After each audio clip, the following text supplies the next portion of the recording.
Back to another Python tutorial. So in this one we're going to be going through Python functions, essentially what functions are, why they're useful, and how to use them. So pretty simple. So what are functions? If you know from math, a function takes some set of variables and uses those variables to perform some operation, and you get a result, right? So if you know, like a simple quadratic equation might be x squared, right? So f is the function, takes in an input, some number, x, and how do you use it? You just plug in that number for x, you square it, and then that's your result. That's essentially a function in programming. In computers, though, a function, you can essentially treat it like a variable, an object, because in virtual memory, how functions are stored, there is a certain section in memory that stores code, and that code lives in memory and it has an address, just like how variables have addresses. But instead of reading, when you read the values at these memory addresses, you can execute them, because the values in these areas are essentially binary instructions, and these binary instructions go into the CPU, which you can execute. So generally these functions live in read-only memory, because you don't want to go have a hacker be able to just write over your code, and then you have to execute that code and it does bad things to your system, or leaks your personal information or something bad like that.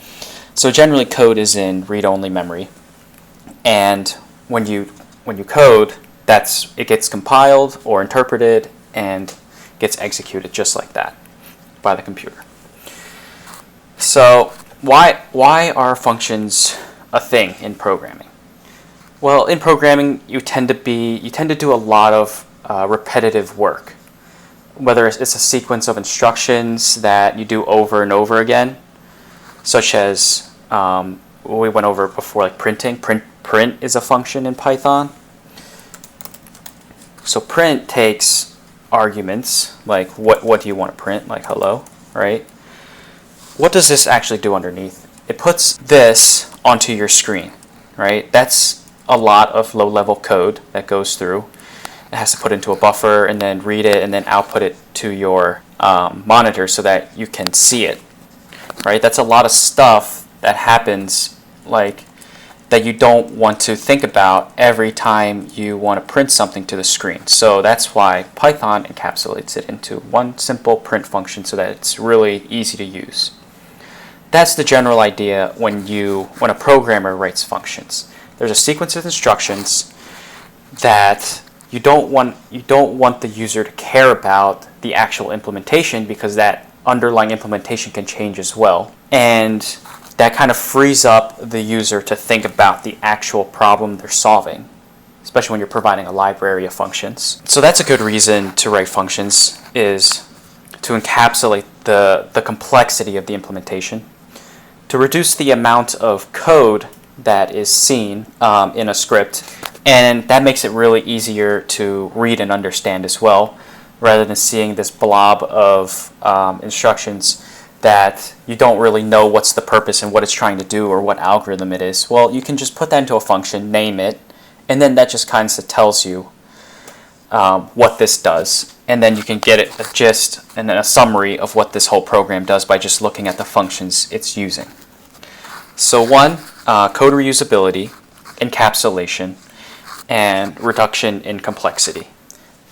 Mainly those are main reasons, really good reasons to use functions. So if you really want to work in this industry, you'll see functions everywhere, and you'll be expected to write functions as well, whether to use them yourself or to provide them for another programmer to use. So how do you use them in Python?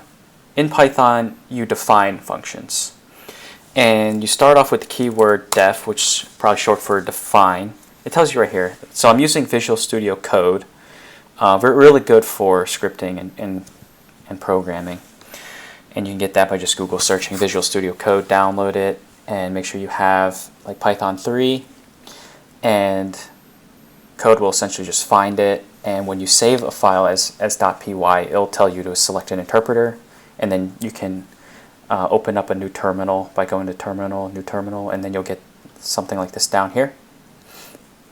And yeah, then you just use this as a regular terminal. You can type Python, your file, and you can execute like that. So it's really good for developing software and get that iterative loop where you can code, test it, and get your feedback right away, and fix things, fix your bugs, all in one screen. Okay, so back to functions.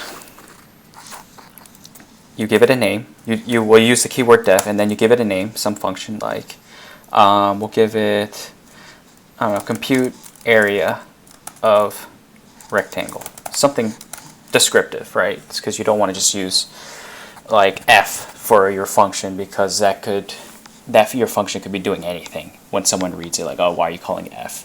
So in this case, when someone reads compute area rectangle, they'll be like, oh, I know what you're trying to do, right? So how do you compute an area of rectangle? It's just the length times the width. So length, width. You give it two arguments. These are called arguments into your function. There'll be a sequence of 0 or more variable names that you'll take in. So after defining the parameters, you give it a colon. So now this means I'm starting the definition or the sequence of instructions that's going to operate on these arguments, does stuff with them, and then maybe returns an output. So you can say define this variable area equals length times width, and then we return area, right? So what do you see here? You see three important things about a function. One is what this function is doing. Two is what arguments are you taking in to operate with, and three, what are you returning? And that is essentially the basic building blocks of a function, and you can do this with anything. So now how to use it is you just call the function like this, the parentheses, and then you pass it some numbers like 2 and 5, right? And we can store this in another variable, and then we can just print it, right? So what's this going to return? It's going to return 10. Oh, wait. Oh, I must have typed this wrong. So just copy and paste it. 10. So that's how you write functions. Next video, I'll talk about classes, which you use a set of, which also includes functions as well, as you can define functions within classes.